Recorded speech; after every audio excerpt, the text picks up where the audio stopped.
Okay, so this is the picture of the physical equipment, and I asked you to do a P and ID of it. I gave great liberty in what I graded. My only criteria was that did you use bubbles? And if you did not use bubbles, I took off 5 points, but everybody else. And by the way, does everybody get theirs handed in? Because I don't want to give an answer that then I see about 5 times. So if you have it, hand it in now. Please hand it in. Otherwise, this is going to be too late. Anybody still have quiz 5 out there? Can I get it from you so that if I do give an answer, I don't want to see it back? Anybody else? Thank you. Anybody else? Quiz 5? Thank you. Okay, so quiz 5, if you look at it, it's kind of a, I don't know, it's not a big deal, but it's something you've not done before, and I understand that, and you probably never ever done one of these before in your life, and you're probably a little afraid to do something that you haven't done before. So I get it, but there are a lot of right answers. This is not like you have to do it exactly like I do it, or you will get a wrong answer. But basically, what you have to do is you have to draw the process. You have to physically draw the process. Somehow you draw a tank over another tank. And then there are some valves here.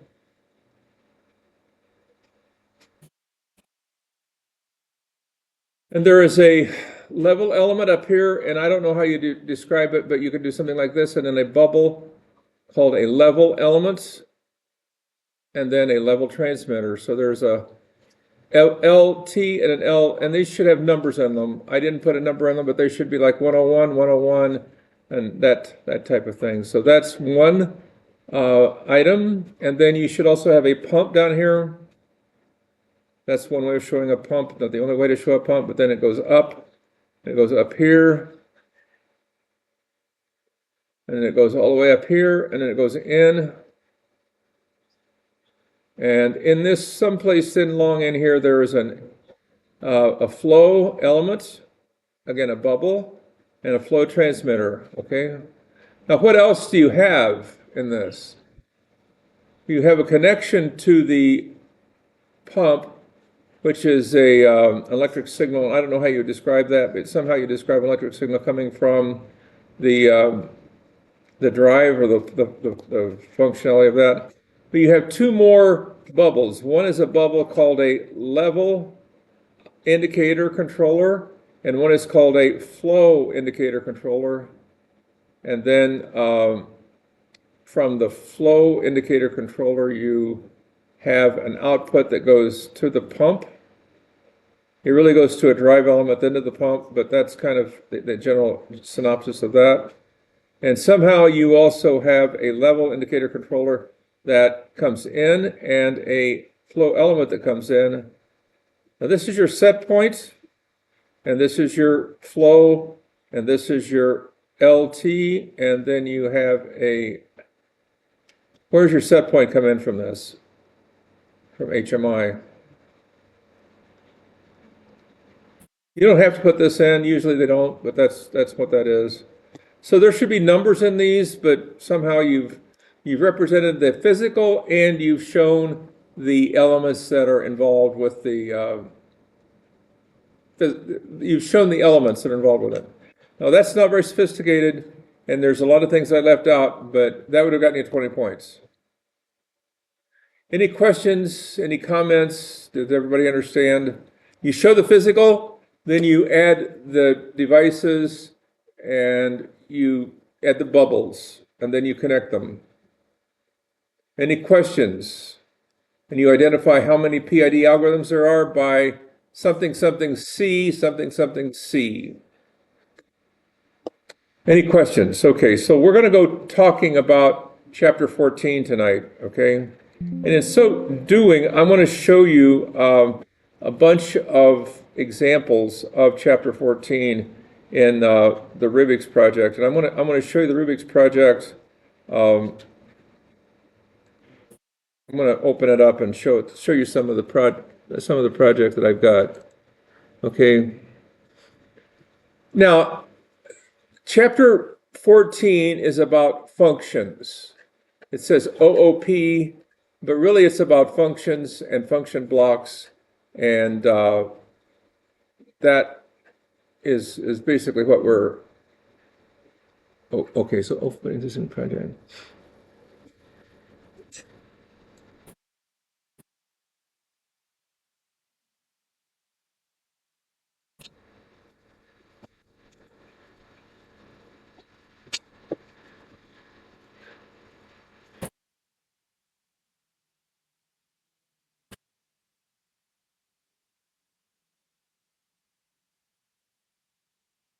This is the Rubik's Cube starter program.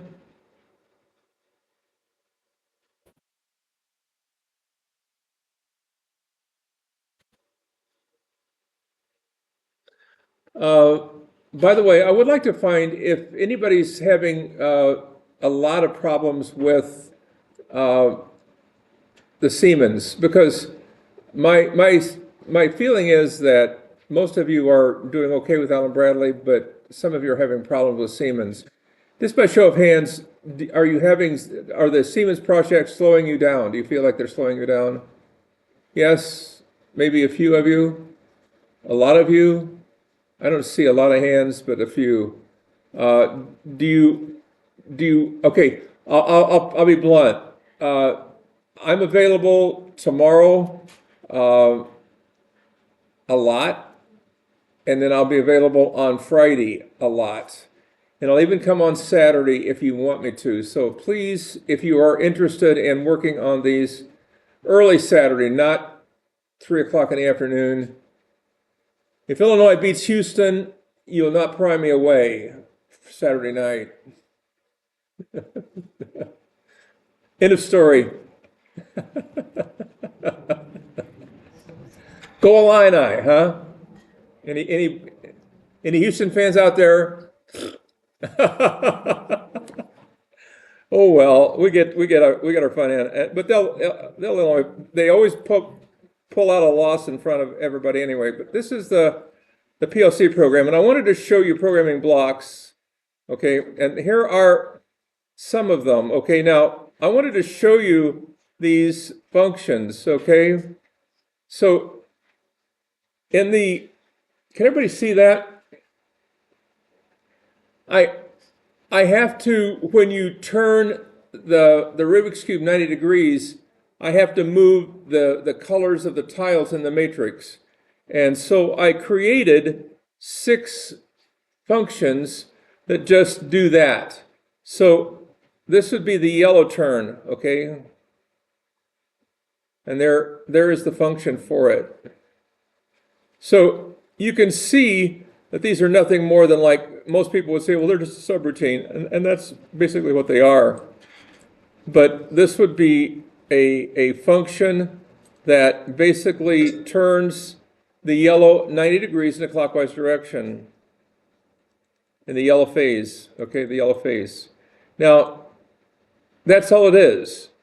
But when you use that in the main program, I'm going to show you what it looks like. Okay, so this is the main program. This would be the main program you're going to see. Okay, now see what this looks like in the main program. What does that look like? That looks like a regular instruction, doesn't it?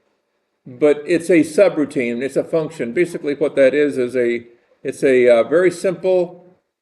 It turns the colors in the matrix and moves them to their other spots. So this is what a function would look like in the main program. In the story. All right. So these are some of the capabilities that functions can do. Now, in my programming history, I very rarely used anything twice. In other words, I very rarely encapsulated anything. But this is one time when I felt like it was really the way to go. So it makes sense if you use this a lot to basically encapsulate it and make it a function. Everybody understand what I'm saying? Okay, so now how do you create a function? All right, so let's go back to a basic program, and I'm going to show you a little bit about that part of it. So let's go back and just start from scratch. I'll use 19 as my base, and start a new program with nothing in it, and get started here. Okay, create a new program. I'm just going to create a new program from scratch, and I'm going to show you the basic how you create the various. And there's more than one way of doing this, and I want to show you some of the different ways of doing it.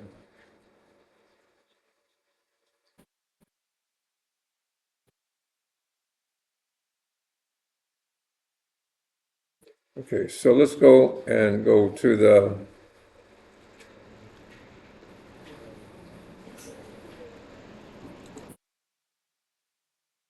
What am I doing here? We got two applications running at the same time. Now I'm going to go create a new project. Okay, so this is get started.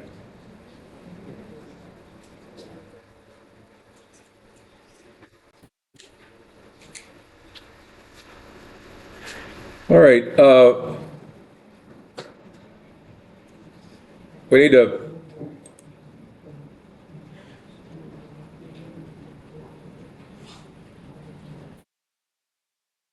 So create a new device. I'm going to go through the process of creating a function, and I'm going to show you the process of doing this. It is extremely important that you pay attention to this, because there are aspects of this that I can ask questions about, and I also have in the past. So please be aware of that. This is a PLC 1215 and version 4.6. Let's do 4.6.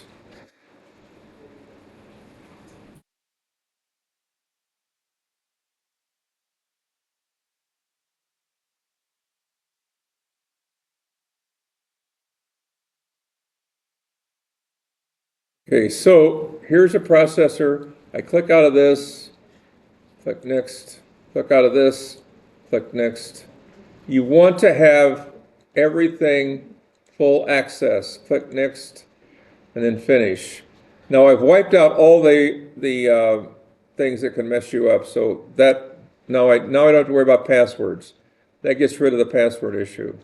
Okay, so under program blocks, I can say add a new block. Now watch what types of blocks you can get. Okay, so there are 4 styles. Everybody get that? Everybody see that there's 4 styles? An OB, an FB, or an OB, an FC, excuse me. An OB, object block, an FB, function block, a function, an FC, and a DB, or data block. Okay, now, an OB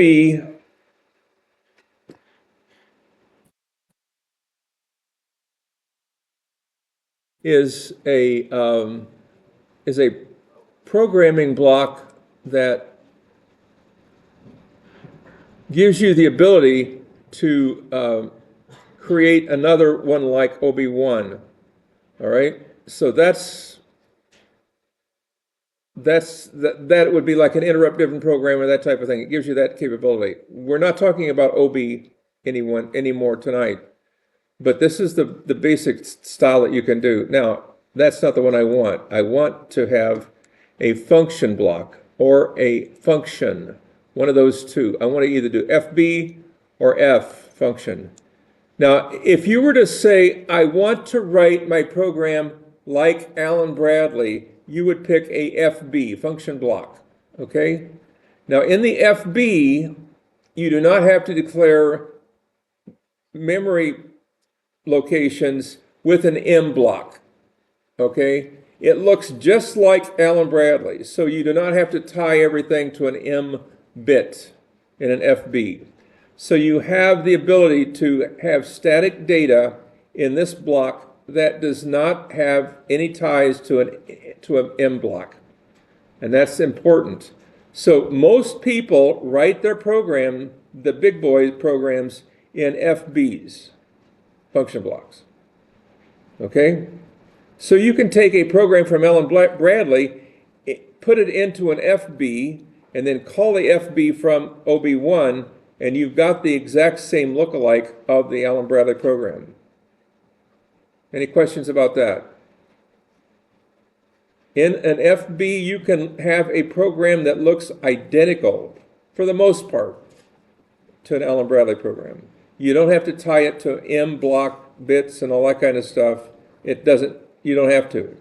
Because in this, you can create static data that has memory, but is not tied to any kind of a fixed data field. Now, the difference between a function block and a function is just that. A function, if you will, is like Drew Barrymore's 51st dates, okay? Every day she wakes up, she forgets what she did, and you have to start over again. There's nothing saved. There's no data saved in an F block, a function block, an FC block. It's all external. So you bring something in, do your business, get out, and done. Now that you can then, that can be tied to data in another area. It doesn't have to be data in that block. In other words, it can be data that can be accessed from the function, but it can be in another area. And in the case of what I did with the green and the yellow and all of those turn blocks, I used functions, but I accessed data in a data block. So I accessed data in a data block, which is sort of a way of saying you can have this talking to this, you can have this internalizing and also talking to one of these. So now you're getting all confused, right? But you're basically, you basically have, and I'll do it a little bit with a graph or whatever, but you can basically have you can have your cake and eat it too. You can have this type of system that does just about anything you want it to, and it can have data just about anywhere you want it as well. So a data block handles raw data and arrays. If you want to build an array, you have to build it in a DB. Okay? So the array is held in a data block. The function, there is no held memory. In other words, there's no residual memory.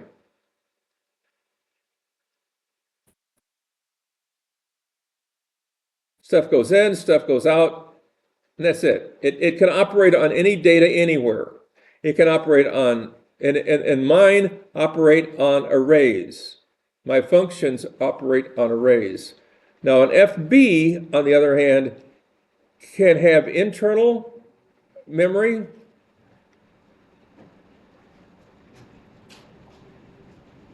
It can operate on arrays. And it can also operate on M data. But it doesn't have to. Does that make sense? Most of the interesting stuff is done in FBs with Siemens. So if you want to say we are kind of babes, and then we're just talking a little bit about where we program stuff, we just program stuff in OBs. But if you want to do extensive big programming, you do it in FBs, function blocks. Okay? Because you're going to need a lot of data, and you're going to run out of M block data. You're going to very quickly run out of M block data. But FBs give you the ability to have static variables and also the ability to talk to anything and get access from anything. So my suggestion is, in general, when you write programs for Siemens, think of putting them in FBs, function blocks. Any questions about how you would write bigger programs? Okay. But I wrote FCs. Why? Because I just had data coming in and data going out all to an array. All I was doing was moving numbers in an array. So I had the array in a data block. I had no residual memory in the function. It just took data in, moved it in the array, which is over in a function block, and then I'm done. So out of there. Now, another issue is the order of compiling these. And you saw that these guys and these guys look like in the OB1, they look like an instruction, right? They look just like you bring it in, it looks just like an instruction. Did everybody see that? Because that's what I was trying to accomplish that when I showed you that. They just look like a normal instruction, don't they? But it's all this program behind there. It's like a major program behind that block. Okay, now, the order of compiling has to be from the inside out.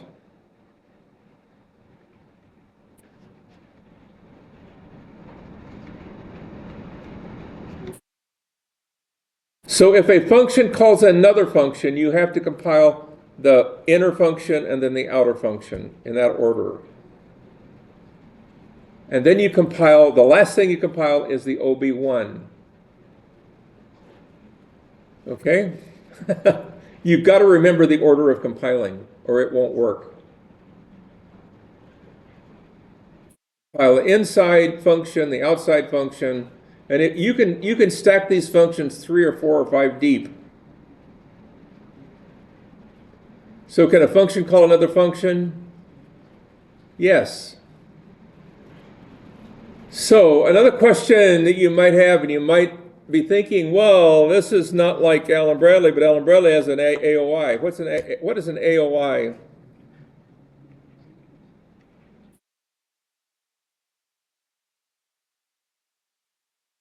Now, I've been told that Allen Bradley now has a function. I believe that. I just haven't worked on and studied those yet. But what is an AOI?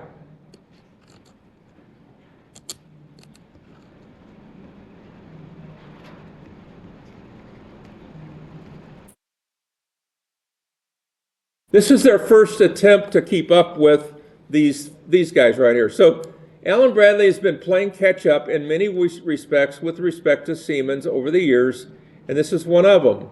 So when Siemens came to the market in the United States, they immediately had all this stuff. They've been doing this for years. They had these functions and function blocks. When I was in Germany, they said they have a library of 3,000 to 4,000 functions that you can use. I was not impressed. I mean, I didn't find that to be a nice or a great thing. I just said, okay, next. But I do want you to understand that they take these functions and function blocks very seriously. Very seriously. And they use them. They claim that they can get programming done much quicker, much faster by using them than by not using them. And if you have repetitive processes, in some cases, I believe them. Most of the time, I have not had that experience. So I cannot say that I could have done things faster or better if I would have had functions or function blocks than if I had not done that. Any questions? Any comments? Any questions at all? Okay. Well, this is philosophical more than anything else now tonight because I'm telling you how things are structured and how you can get around in them. But basically, FBs are where you store things, or where you not store things, but where you create your major programs. All right. AOI, add-on instruction from Allen Bradley. What does that imply? You can do the same thing as this guy right here. Okay. Now, there is a caveat when you start reading about the AOI. The caveat when you read about the AOI is it is not accepted to use it with an interrupt.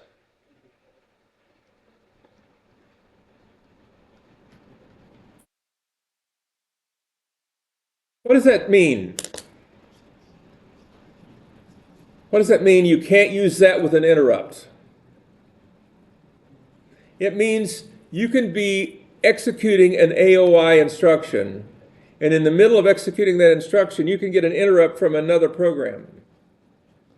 And if you do, you're not guaranteed that it will come back with the same data that it had when the interrupt was given. So what does that mean? Any ideas? That's one of your worst nightmares. These are programming issues that can hit you at the most illogical time, the most random thing that can happen, and you'll never find what actually happened. Okay? So if you do use AOIs, be very aware of the fact that you cannot have those programs interrupted, or if you do, they have to be able to be recovered in a way that doesn't interfere with your program. Which is saying a lot. Which is saying, basically, don't use them. Okay? Now, saying that, and now going back and saying, now can Siemens write functions and function blocks and not have to worry about interrupts? What do you think? Anybody following this? Because this is important. It is. Yes, they do have the ability, not only the ability, but they can support, if an interrupt comes in, when they come back to their program, it will be in the same state it was when the interrupt occurred. Very important. If that isn't the case, you can have some of the most diabolical programming issues that you could ever imagine. They're very random. They happen when you least expect it, and you'll never be able to find them. Okay? So, Alan Bradley has a problem with AOIs. It's called interrupts. If you use AOIs, do not use interrupts indiscriminately. If you use AOIs, please do not have an interrupt that can interrupt that AOI. And that's the bottom line. Make it in a program that's not interruptible. And that limits what you can do with them. So again, I don't know about the newer releases of Alan Bradley. I've been told that they have functions and FBs and FCs and DBs. I don't know that. I'm not aware of that, but I've been told that. Now, another issue. Okay, this is something having to do with proprietary. So, can you lock out people from seeing inside your FB? And this has been an ongoing issue in industry. If you're a user, you want to be able to look inside the FB and see the code. If you're an integrator, you want to lock them out so that they have to come back to you, and every time they have an issue, they pay you to go in and interrogate it or troubleshoot it. So you want to have it blind to the person that you want to have to pay for you to look at it. So there's this issue of back and forth and back and forth and back and forth. I don't know where it stands right now. I just know that there is this constant rubbing back and forth between those who want to be able to blank out and cover over what's in an FB, and those who want to be able to see what's inside them. So it's a war between the two groups. I've heard that there are third-party software programs that will, no matter what Siemens brings out, have the ability to blank out the FB, that they can break that and go in and see it. I don't know that for a fact. I've just been told that. Everybody understand this idea of proprietary, what's inside of an FB? You don't want somebody to be able to see it. You don't let them see what's inside of it. Now, we talked about safety the other night, and we talked about it with regard to some things you can't change. There's no way you can change it, and they're blanked out, and you just take the inputs and the outputs to the block, and you're done. But this is not the same. This is you writing a function block and then being able to blank it out so that the user that's going to get it can't see what's inside it. And that's not right. My opinion is that's not an acceptable way of doing business, but people do it because they want to have people dependent on them. They want to have people that actually come back and ask them again and again and again for another $250 per hour to solve their problems. So, by the way, that's the rate now. For doing this stuff custom, it's $250 an hour. Okay? An accepted rate. That's the accepted rate for doing custom programming of this kind right now by a consultant. Okay? 2,000 hours a year average times $250 an hour. What does that come up to? Anybody mathematically inclined tonight? That's $500,000, by the way. That's not a bad, if you can find them, and with Siemens, you probably can because there's people willing to pay that. I don't know, but it's there. The money is, that kind of money is there. So again, I'm just the messenger. Don't shoot me. Okay. Now, I want to talk just a little bit about what you can choose to do with these. I wanted to show you the inside of one of these, and let's just create one just for a second. Let's say we're all excited about making our new FB. Okay, let's just see what an FB looks like inside. Okay, now watch what we can choose here. Now in OB1 we didn't have a choice, but look what we have a choice for. What is this? Functional block diagram. What is FB? What is that? What does FBD stand for? I just said it. Functional block diagram. What does functional block diagram look like? Ands and ors. Ands and or blocks. What does CEM stand for? I haven't the foggiest. That's another language. What does SCL stand for? This is your scripting language. I don't know exactly. This is the procedural language. Looks a little bit like C. You can write it, and then you can do looping and that type of thing with it. So you're opened up. You can do it in any of those four languages. I do not know what CEM stands for other than SEM. I have no clue. But you've got now four languages.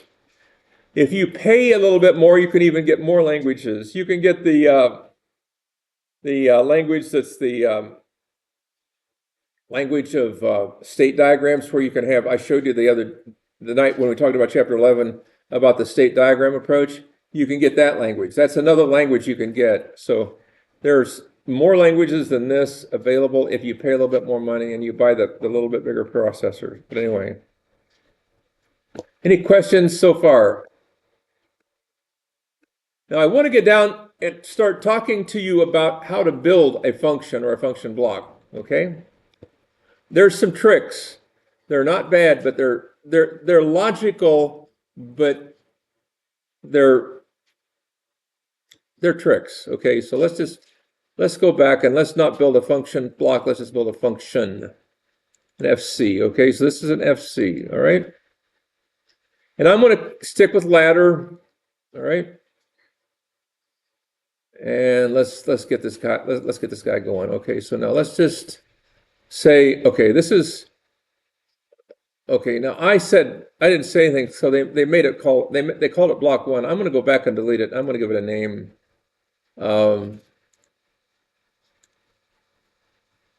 So let's say add a new block, and I'm going to say instead of block 1, I'm going to say Ted's block. Okay, this is my block. Okay, what I want to call it an FC, and I want to say ladder. Now this is a block that has stuff in it. And up here are the data types that you can create. Now let's bring this down. Oops, let's bring it down, Ted. And okay, now these are the types. And I want you to understand, I want you to get the idea that there's this instruction, and then in that instruction you have stuff. Okay, so you have, now you're building a block that you're going to call in your program, And it's called TED stuff or TED's block, okay? What does this block do? I don't care what it does. I don't really care at all. But I want you to know that there are inputs and there are outputs. And there's this other thing called an in-out, okay? Now, what is an in-out? It's an either or. If you do not know, make it an in-out. If it can be either an input or an output or a pass-through, make it an in-out. So it's a kind of an all-inclusive, but they show up on the left, okay?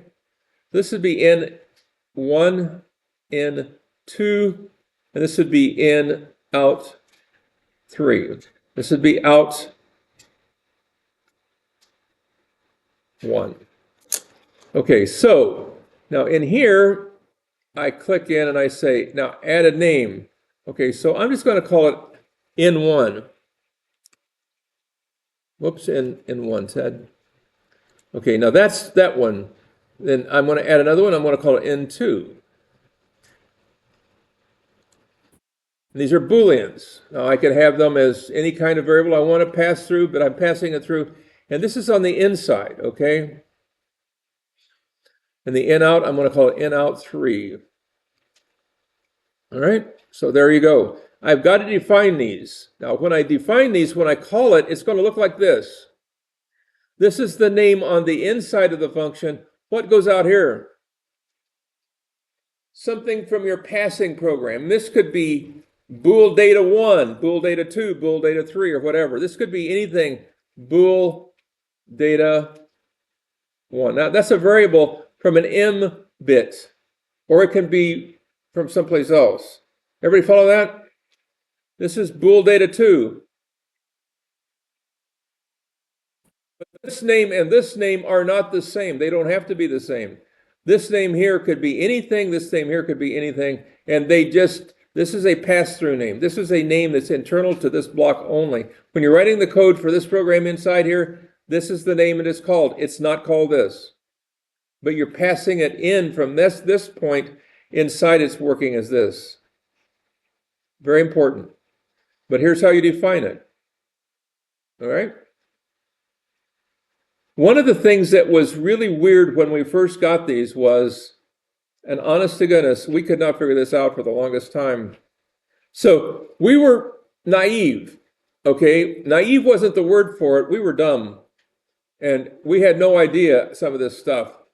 And they required, when you do this, that they put a pound sign in front of these. But nobody told us that. And some of the people did, and one of the people didn't.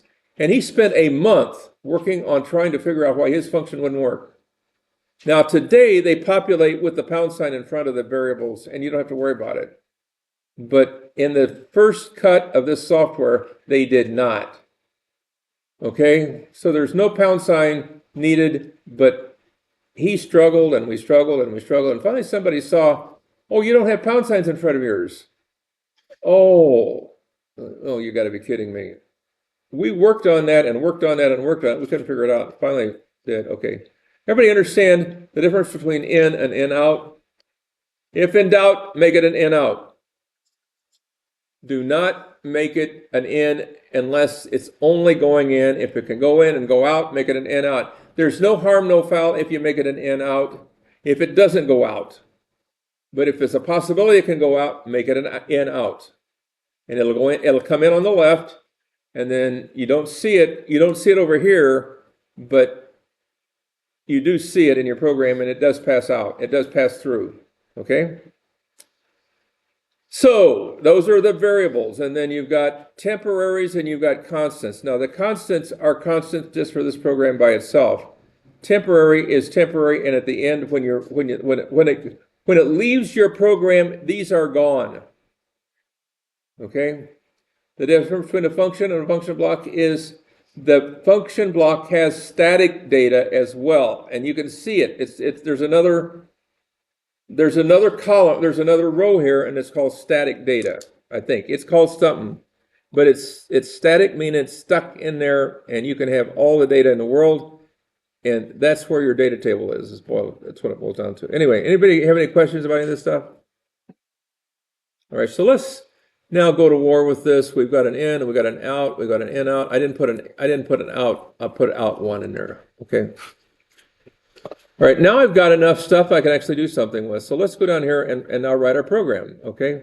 I'm going to make a really sophisticated program of this. All right. Now, okay, so let's go up here and look and see what we got. We got stuff, right? We got all kinds of stuff. Notice that they don't have all the little gizzies that they had before. Now, maybe they do. I just don't see it. They have the in and outs, but they don't have it. Now, look over here. General.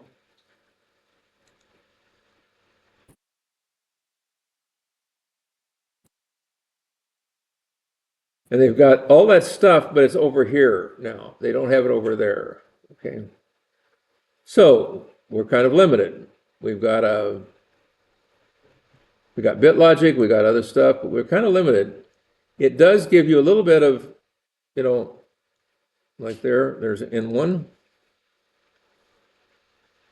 See the pound sign? There it is. You didn't have to key it in, but there it is. They put it in for you. Somebody must have really warned them that they had to put those in by themselves, because I can only imagine that there was more than just our student that was sitting there without that ability. So that does not have to have a further definition. There it is. That's all you need. Okay, so that's that one. Now let's do another one. Let's do another one. Bring it in, turn screen, let it go. That's N2. I can come up here and pick it off if I want to. Click it on that, like that. There's, oops, I can't do that. I gotta type in. Now it gives me N2. And then let's just do the output. Let's just do the output. Okay, so let's bring it down, let it go. That's out. 1. There you go.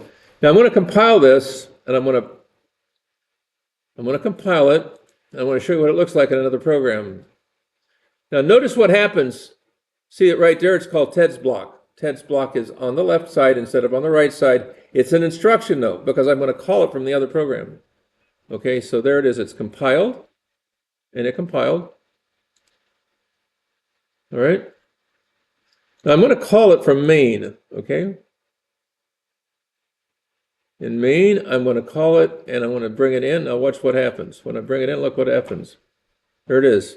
Now it's got these things and these things. Everybody see that? You got to put something in for each of these or it won't work.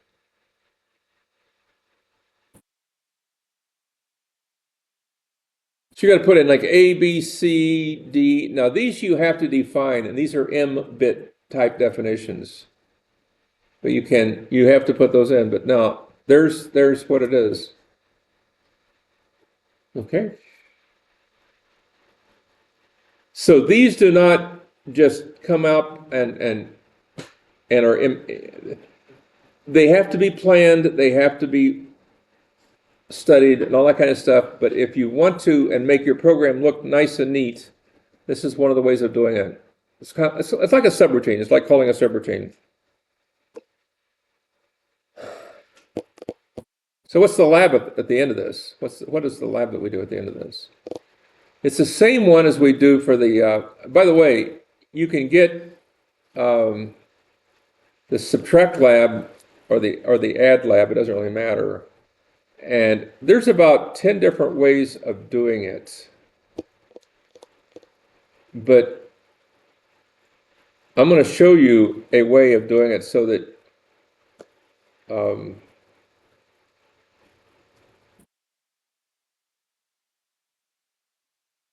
I don't know if you want to do it or not, but the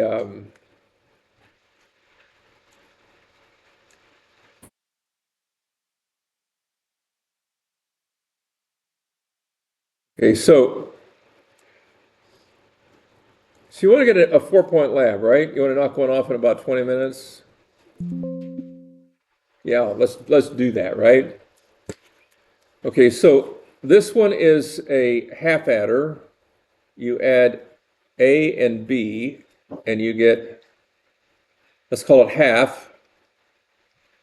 and it's an FC function. And what does it do? There is an input and there's a carry. Okay, so there's an N1. I'm sorry, I got to make these bigger.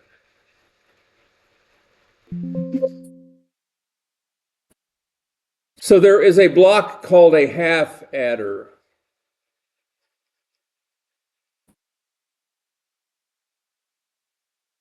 Okay, and on the inside, this is a function block.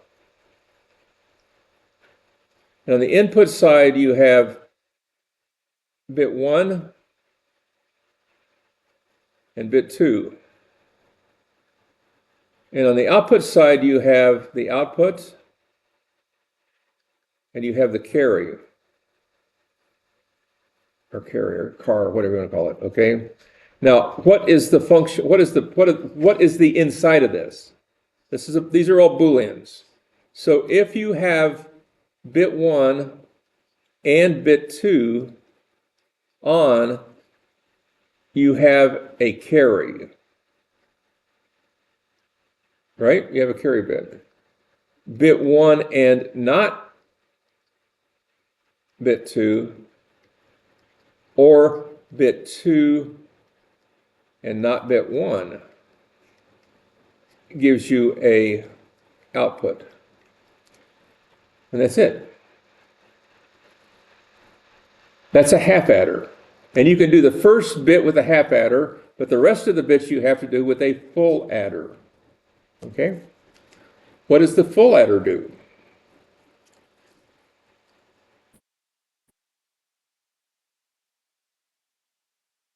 A full adder.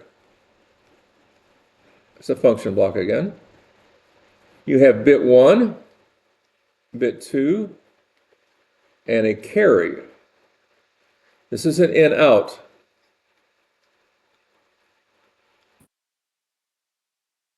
Okay? You have an output and you have a carry. No, you don't have a carry as an output. You have it as an input, an in-out, but you don't have to have it here as well. You can just basically have it there and you're done. You don't have to have it both places, Ted. Scratch that one.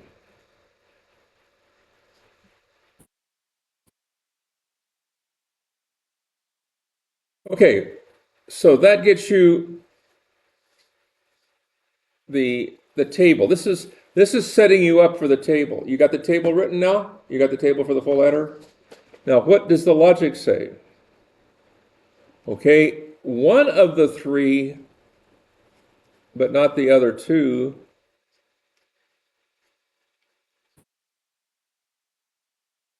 or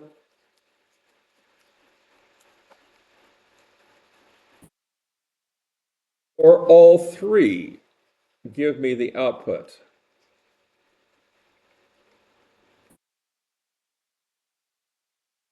So the bit 1, the bit 2, and the carry.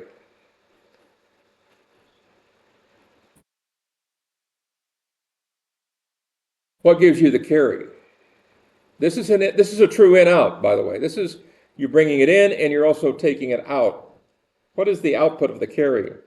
Well, if I have two of them on,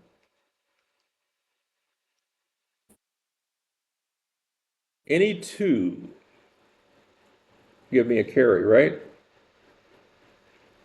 1 and 2, 1 and 3. Excuse me. Okay, I'm going to do it like this: 1 and 2, but not 3. 1 and this gives me a carry.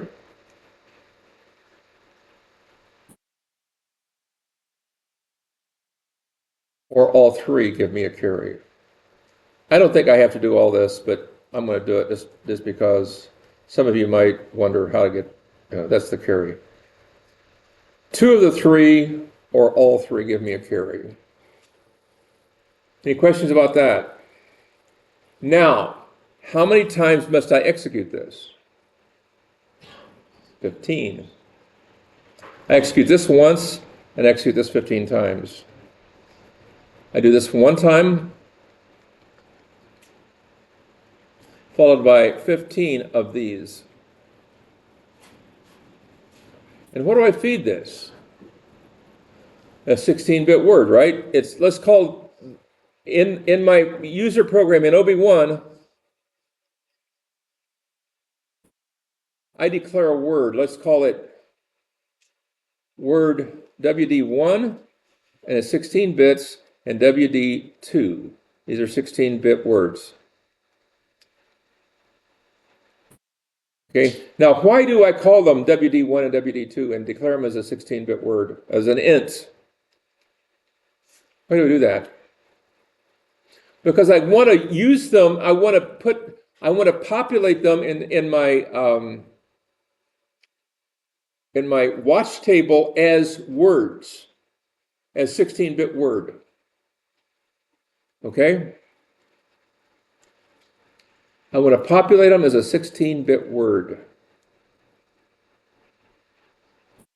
Now, what do I put out here? WD1.x0. WD1.x1. Oh, and I have to have a result word, result. 16-bit. These are all integers, all ints. So I have result dot x0. Does that make sense? What do I do here?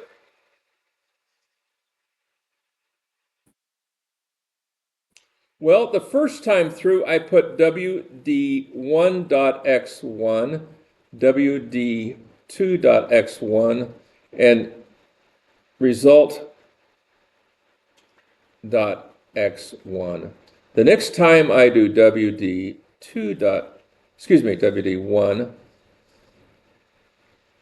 the next time I do WD1.x2, WD2.x2, and result.x2. The next time so this would be occurrence number 1 of this one. So in my program, I've got something that looks like this. I've got the half adder, then I've got full adder, full adder, full adder, full adder, full adder, full adder, 15 of these. Okay? If you want. Or you can have a program that calls this 15 times and each time bumps the bit by 1. It's up to you. The next time through, I will call it WD1.x3, WD2.x3, and result.x3, etc., etc., etc. And you're done. 15 minutes, you can have this one knocked out. From the time you start till the time you end, and you've got a 4-point lab done.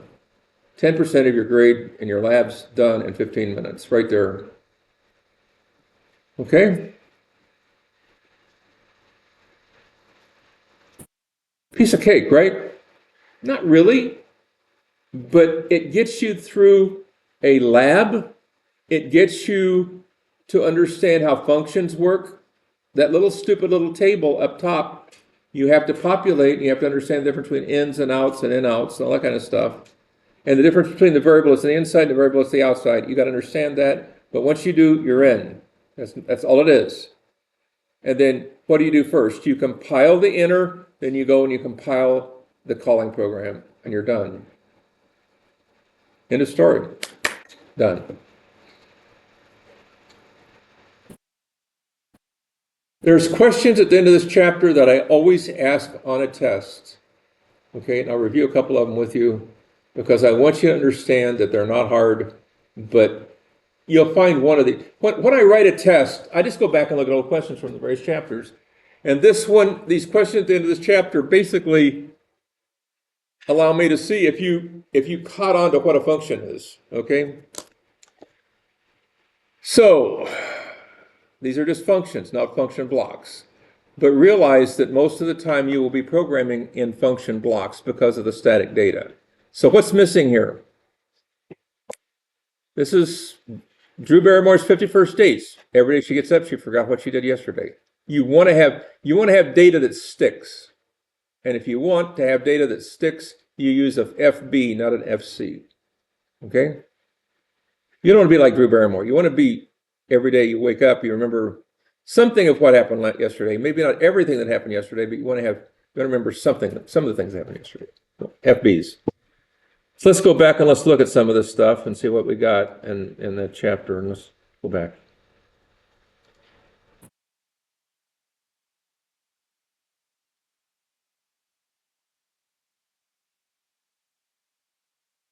Oh, wait, want to review my taxes? There they are right there. Ugh. I'm gonna puke, right? Sorry about that.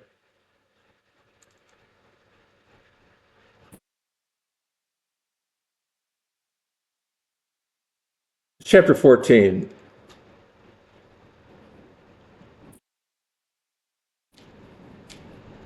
By the way, I was really not a big believer in functions until I got into this Rubik's Cube project, and I all of a sudden just said, it makes really good sense to write these as something that, if you can write them as colors and people can understand them as that, you win.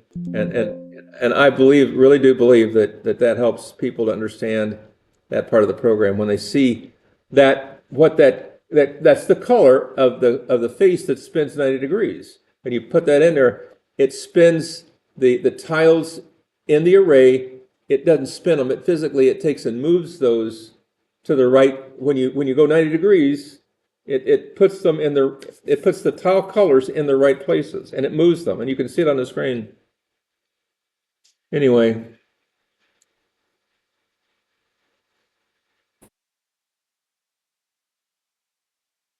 So here's some of the old test questions that I've asked in the past. All right. So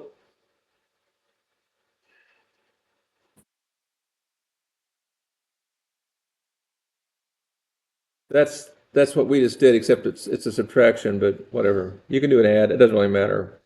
Now this one it's a pass through except for the last bit, and the last bit you OR the last bit, which basically says what? You take the input and then you just basically pass it to the output.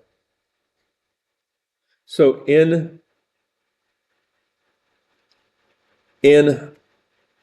1 going to out 1, in 2 going to out 2, until you get to the last one, and that's in 16 or B0 going to, whoops,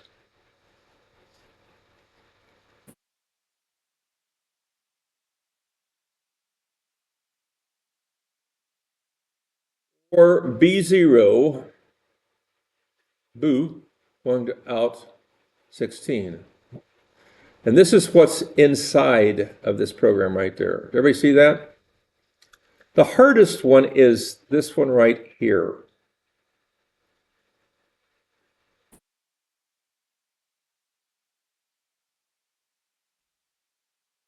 So with this one, what do you actually, no, this is not the easy, that's the easy one. This is the hard one. This one ain't easy, okay? So basically, I have an input 1 and an input 2, and based on the bit number, I take so many bits from input word number 1, and then the remaining bits from input word number 2, and put them into output number. Okay, does everybody follow that? But this is the number of bits that I put in from word 1. So if I put in 3, I put in the first 3 bits, and the rest of the bits go to the output. But how do you do this? Any ideas? By the way, you can do this. You just don't maybe think you can right this second, or you maybe haven't thought about it. Okay? What you use is a greater than. So you basically it's input bit 1 if less than a certain number, or input word 2 if greater than or equal. to a certain number, and one of those passes to the output. Okay. So this less than, if it's bit 1 and if it's less than 1, if it's less than 2, you pass bit 1 in.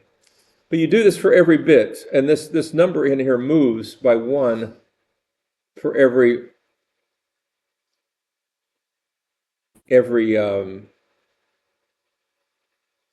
for S3.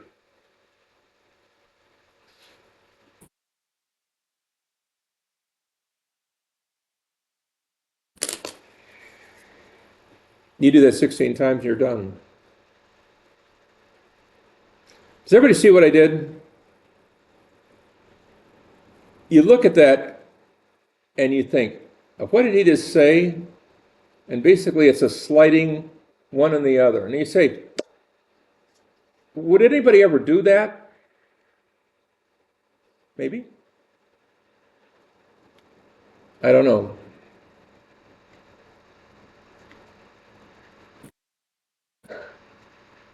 Nobody's impressed. That one is hard. To get hit with that on a test, bless you, to get hit with that on a test and not have seen that before, about half of you wouldn't get that. And I'm not putting you down, I'm just saying that's not easy. I wouldn't get that either. How's that? I would hit that like a ton of bricks and I would say, ooh. But see, I've been sitting around for 20 years thinking about these problems, and that's all I do at night is think up problems for you on tests. So, not really. But I do think about problems for you. This is a good one. Does everybody see what that one's about? Does anybody not have, do you see how this can be done 16 times and you can say S3 is less than 1 or whatever, or less than equal to 2 or whatever? You get the idea. It's not less than, greater than or equal, you do this way, less than, you put it that way. Okay, enough.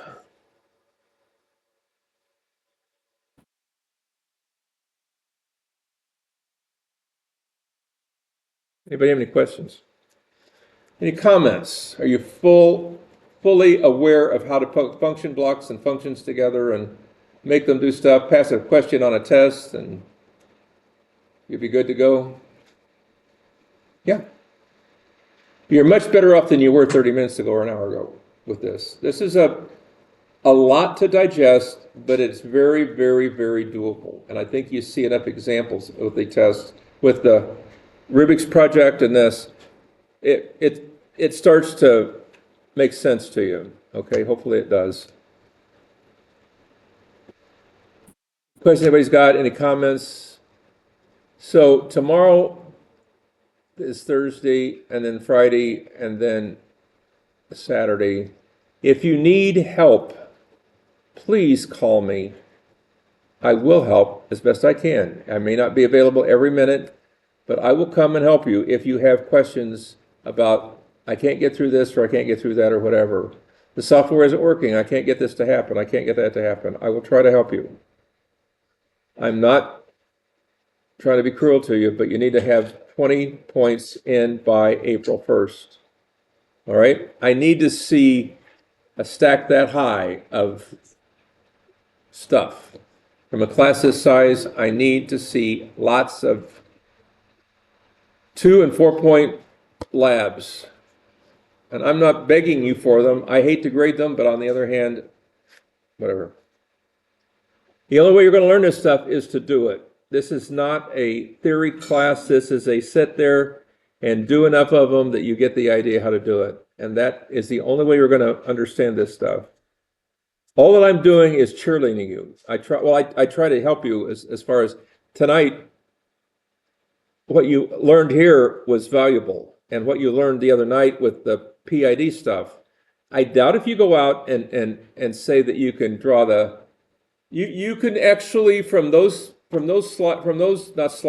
that chapter, you can actually design a steel furnace, a steel reheat furnace, and a glass furnace. Either furnace you can do from that, and you say, I can't do that. Yes, you can. Yes, you could. There's not much more of a leap to being able to do that from what you got. It's not, the leap is very small to being able to write the whole thing. Anyway, not that you're going to go out and do that tomorrow, but maybe you will someday. I don't know. Maybe you will.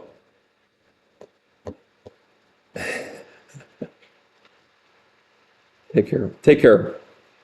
See you.